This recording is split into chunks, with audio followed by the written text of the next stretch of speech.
guys, welcome to my channel, All Things GarageBand. I'm Jeremy Hawes. In this video, I'm going to show you guys how to open up a project that you're working in GarageBand and open it up in Logic and work on it there. Pretty sick. Apple made it really simple to do this. Thank you, Apple. So without further ado, let's get started. Woo! So first off, Apple made this really easy, this process. You don't have to open up GarageBand or Logic Pro. And I do have Logic, as you can see, open here, but it's for the purpose of doing the screen recording for this video, okay? We're going to go over to Finder here. We're going to left click on that, okay?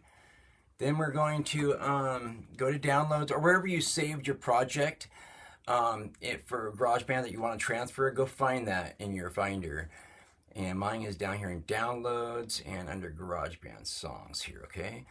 And okay, so I'm gonna choose this song right here called "A Week Away." This is my GarageBand project. Left click on that, highlight it, and then we are going to right click on it. Now we're gonna go down to Open With, not GarageBand, but Open With Logic Pro, and left click on that, okay? And there it is. All right, everything looks good here. Yeah, so we're gonna go down and hit save. All right.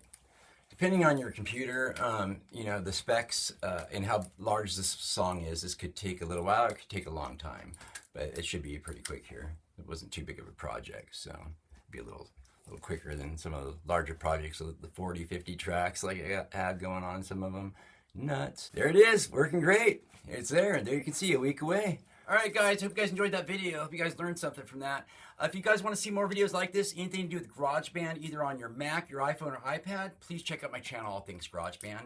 If you guys want to learn how to use GarageBand's bigger brother, it's like GarageBand on steroids, it's called Logic Pro, please check out my channel, All Things Logic. I'll show you how to transition from GarageBand to Logic Pro and how to use it there.